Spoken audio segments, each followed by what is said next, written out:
Healthcare is, however, a reflection of other sociological, moral, and political realities. When we take a look at healthcare spending, it's only a slice of the pie. If we look at the federal budget, it's healthcare, it's defense, it's infrastructure, it's education, it's agriculture, it's interest on the national debt. It's a whole lot of stuff that our federal government spends money on. We could debate till we're blue in the face over whether it's spent well or on the right things, but they do spend a lot of money. Healthcare is a huge part of that. We're in trouble in our country, folks. And you might say, what's this got to do with healthcare? Well, it has everything to do with healthcare. There's a book called America's Ticking Bankruptcy Bomb by Peter Ferrara. I recommend it highly. I want to go through these numbers very quickly.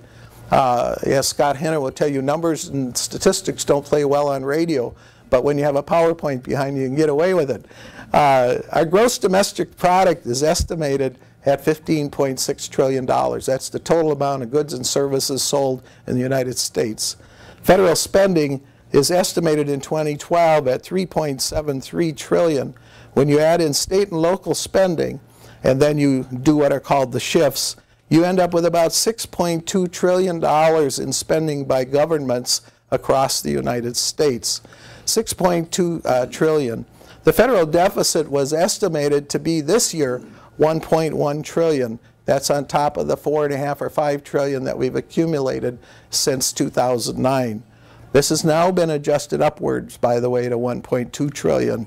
The public debt is estimated to be, by the end of this year, $16.66 trillion. I find it interesting for those of you who are into eschatology that the number 666 is there, but 16.66 trillion is 107% of the gross domestic product. Federal spending as a percentage of gross domestic product right now is at 24%. When you throw in the states, it's about 40%. That's what we're spending on government in the United States, 40% of our entire income of our United States. Public debt as a percentage of gross domestic product, I already mentioned, is going to be 107% by the end of the year unless we cut our deficits. And we're not doing that. We're going in the opposite direction. We're in a lot of trouble financially, folks. And this is the way the pie is going to look very soon, because healthcare will continue to consume an ever larger portion of that pie. And the more it consumes, the more debt we have. And the more debt we have, the more interest there will be on that debt. I have been told that if the bond market starts to tick up, we're in a heck of a lot of trouble because we're buying money pretty cheap right now. And so I'm telling you, we're in a lot of trouble. $15 trillion is the projected shortfall right now today of Social Security in the next 65, 70 years. But that pales in comparison to Medicare. This is the unfunded liability of Medicare today, $85 trillion. That's $800,000, hear me out now, $800,000 for every individual 30 and younger today. That's what we are saddling our future generations with. I have 5 grandchildren. I think it's evil. And I do believe strongly that we've got to get our arms around Medicare reform in particular. As one who is just getting onto it, I'm ready to reform. And I think there are some plans out there that can work to mitigate some of that. But there are other issues that we have to consider. And here you might say, well, what's this got to do with health care? Well, it's got everything to do with health care. What I call the evolution or devolution of the moral consensus in America. And it does affect how we consume and define how we're going to consume health care and tax dollars. I recommend highly to you, if you really want a good study, a book called Coming Apart by Charles Murray. Charles Murray does a remarkable thing. He tracks 2 communities. One he calls Belmont, and the other I'll remember, Fishtown. Fishtown. These are white communities. They are real communities. These are communities inhabited by white Americans like us who have lived in these communities for a long time. One community, Belmont, he calls the elites. These are people who are highly educated. They earn a lot of money. They invest a lot in their children. They tend to stay married. and they tend to have larger families. They tend to be very stable. There's about 5% of the people that live, of our society, that live in those communities. Their kids tend to go to the same schools they did, and so forth. The other one, Fishtown, is a working class community. 50 years ago, the people that lived in Fishtown had large families. They stayed married. The men worked. Most of the women didn't work at that time. And over time, something's happened in that community. What's happened is people stay married less often. In fact, they're not getting married now. What's happened is that men are no longer going out to get jobs. The whole ethic has changed in that community. These are real communities. That one happens to be in Philadelphia. We have developed something we call an entitlement mentality in our country, where we feel entitled to have other people provide services for us at taxpayer expense. Attitudes about work, I just mentioned the idea that you no longer are required to go out and get a job. Someone else can help provide your support. Now, I have to share with you this young fellow who is already getting ready to go to work. He's got his lunchbox and he's got his work hat on, and he says, "Let's get going, Daddy." It's my grandson, by the way. That's Gavin, and he literally did this one morning because his dad every day gets up and grabs his lunchbox and puts his hat on to go to work. He's getting his training, man. We have a different attitude about marriage. We have a different attitude about single parentage. Now, please, there are single parents in this room, I'm sure, and I am not casting any kind of judgment. I am simply giving you numbers. Okay, 29% of babies are born to white mothers, are born out of wedlock now, or whatever you want to call it, out of a two-parent home. 54% of Hispanic babies are born without the benefit of a father in the home, and 73% of African-American babies are born without the benefit of a father in the home. That will affect the way we consume health care and the way we tax ourselves. And that is a moral, sociological issue with which we have to deal, whether we like it or not. Definitions of life. Our whole definition of life has changed, especially since 1973 with the Roe v. Wade decision. But I read a story not too long ago about a British philosopher who said we need to redefine the place at which a baby is considered a baby to be at least 14 days after that baby is delivered. Because as long as that baby is still in that stage, it might die, and it therefore should be treated as a fetus. Now, if that sounds really repugnant to you, I hope it does. But Dr. Singer, Peter Singer from Dartmouth, said that 25 years ago in America. And that is an idea that some people have. I'm going to add one more. I don't have it on the list here.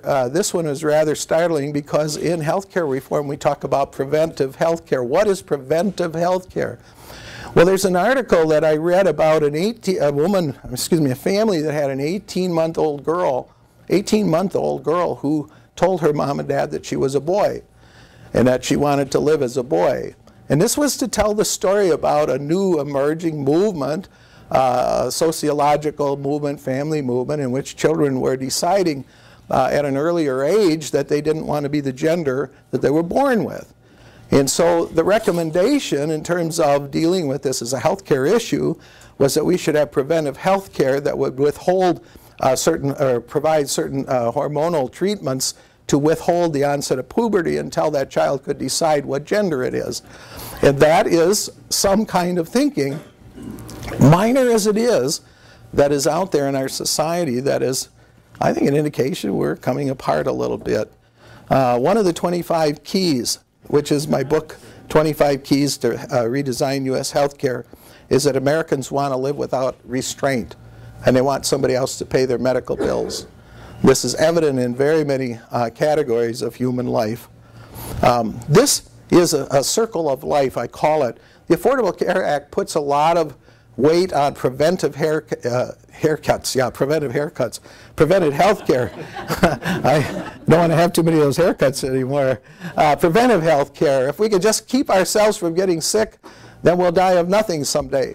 I actually read an article this week. The longest living person this researcher could find was 122 years. And when she died, she was really pretty healthy. It's just one day the body said, that's enough. I'm done. And that will happen to all of us at some point in our life. But the idea that the head of the Canadian medical system said this, with all the emphasis on preventive health care, someday people are going to show up in the hospital and die of nothing. But I'm a great fan of preventive health care, and that's what this is about. And I think it starts with no tobacco. For those who are still struggling with this, I quit December 3rd, 1979. I remember it every day because I still want to smoke. That's me. That's my problem. I'm never going to do it again. Weight is an issue. I'm up a little bit again, but I'm working on that one. Exercise, diet, very important. Sleep is a good idea. I try to get some every now and then. You know, being laid back and not having a stress problem, you can tell I'm that. I'm very laid back and relaxed. Family is really important. I have 5 children. I have 5 grandchildren. They're incredible. I love them. I have the cutest grandchildren there are. I have a wife of 45 years and several days now. It's an amazing thing. My spiritual life is very, very important to me as a healthy human being. And so I kind of look at this and I say, that's a healthy human being. That's preventive health care. Which one of those does government have to do with? The stress one, I know, that's the one. Oh, you see that statistic on the bottom? I forgot I added that. Under the Affordable Care Act, somebody just did a calculation. If everybody got all the preventive care that's covered for free under the Affordable Care Act, it would take every family practice doctor 7.6 hours a day to provide it, which means nobody better get sick. Preventive health care means making lifestyle changes. Now here's something that's really serious. We do have a obesity epidemic. In some states now, over 35, even 40% of the people are obese. And Minnesota's in tough shape, folks. Colorado right now is the healthiest state to live in as far as obesity, and they're getting bad. And I'm going to show you a picture of a girl. This is a girl I know really well, and she gave me permission to tell you her story. This is my daughter. My daughter was 312 pounds when this picture was taken. 312 pounds. She's 43 years old now. This is Deb just a few weeks ago. Really? Good for her. Mark and Reed know her pretty well. 183 pounds. I talked to her 2 weeks ago. No, a week ago. She's 168 pounds now. 5'6". She said, Dad, I have some size 34 jeans. Do you want them? I said, I can't get into them, Deb. She said, come on, get on. Now, the reason I show this is because Deb made a decision about 2 years ago that she was going to get her life together. And she decided that she was going to lose weight. And she works very, very hard at it.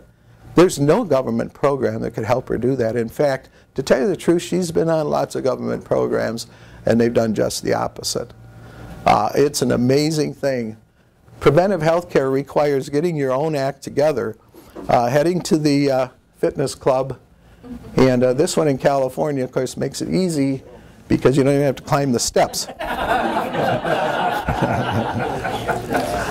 I want to talk a little bit more about the Affordable Care Act and preventive health care services. There is a long list of services that are covered at 100%. And of course, you're being told they're free. Well, nothing is free. There ain't no such thing as a free lunch. That means Tonstoffel. It's an old word we used to say. There ain't no such thing as a free lunch. Somebody's paying for preventive health care. It's in your premium. But there's a whole long list of these, and these are determined according to the Affordable Care Act by the United States Preventive Services Health Care Task Force. This is a real organization. They study preventive health care. They decide what is qualified as preventive health care. And the law literally says everything from list A and B. There's a list C and D, and I've read these lists. And list A and B has wonderful things like colonoscopies in it. But that's covered as 100% because they say it's supposed to be preventive health care, and you're supposed to get one every 5 years, and someday I'll get mine. Except for, this is very unique in the Affordable Care Act. This language actually exists. Everything determined by the United States Preventive Services Health Care Task Force, except for those reported issued on or about November 2009. Does anybody know what happened then? A year ago, you would have remembered. 2 years ago, you surely would have remembered. That was the month when the U.S. Preventive Services Health Care Task Force came out and said, women do not need annual mammograms. as preventive health care. So the science said you didn't need it.